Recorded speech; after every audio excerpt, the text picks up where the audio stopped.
Good morning, everyone. But before we proceed to our discussion, um, stand up and let us pray first. Okay? In the name of the Father, the Son, and the Holy Spirit. Amen. Before we proceed to our discussion, let me read first the learning objectives about our topic. So, at the end of the lesson, the students must be able to analyze their own thoughts about metacognition and also able to recognize how metacognition uh, impact with their own learning, and also we have developed their effective strategies about the different learning contexts. So now let's proceed to our discussion. So first we have what is metacognition, components of metacognition. The third one is the metacognition regulation and control. And the last is metacognitive teaching strategies. So first we have the metacognition. So anyone who can identify what is metacognition. Okay? So metacognition, this refers to the individual to control their own learning process, to identify areas of improvement, and develop strategies to overcome challenges. So like for example, metacognition is thinking about thinking. That is the process of thinking about evaluating and controlling one's own cognitive process, such as the peers' attention, memory, and the problem solving. So now, let's proceed to the components of the metacognition. So there are two primary components of the metacognition. We have the metacognitive knowledge, and also we have the metacognitive regulation. So when we say metacognitive knowledge, so this refers to the knowledge about one's own process and strategies. So like for example, metacognitive knowledge, this involves the understanding how to think, learn, solve the problems. And also, we have the metacognitive regulation. So anyone who can identify what is metacognitive regulation. Okay? So, metacognitive regulation refers to the ability to control and regulate one's own cognitive processes. And also, an example of this one is the involves of planning, monitoring, evaluating one's own learning, and also the problem-solving processes.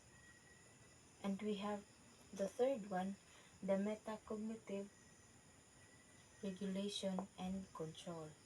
So, this cannot be interchanged because these are the procedure or the step-by-step procedure about the metacognitive regulation and control. So first one, we have the planning. The planning, this involves the setting goals, selecting strategies, and allocating resources to achieve a specific learning and problem-solving task. And we have the monitoring. Monitoring, this involves tracking, process identifying difficulties, and adjusting strategies as needed. And also we have the evaluating. Evaluating, this involves assessing the effectiveness of strategies and outcomes, making adjustment for future learning and problem solving. And we have now the metacognitive teaching strategies. So here are some teaching strategies that can help students develop metacognitive skills. So we have number one, the self-questioning. So self-questioning, the students encouraged to ask themselves a question about their learning or what they have learned. Or like for example, ana ang usa ka student na what do I know from this topic, or what don't I understand from this. We have the next one is the reflection. So reflection from metacognitive regulation, the students here encouraged to reflect on their own learning and problem solving, the processes, to identifying what worked well or what didn't work well. So like for example, so example here is, so like for example, mo nang usa ka student na they say what they need to focus more on critical thinking. Ano siya? And we have the next one is the think about. So we have think about, who can identify what was that it mean. Okay. Think about or think aloud. This is by thinking about while solving problems or completing tasks. So like for example, brainstorming. So this involved the brainstorming or like a reporting that kung unsay imong gitabi, mao na gyud siya ang imong ma-think og masulti nimo direct to the point. And we have the strategy instruction. From the strategy instruction, teacher teach students specific learning strategies and metacognitive, such as how to set goals, prioritize tasks, and evaluate progress. So, example. So, the teacher here provided clearly instructional material to complete their task. Next one is the feedback, seeking for feedback.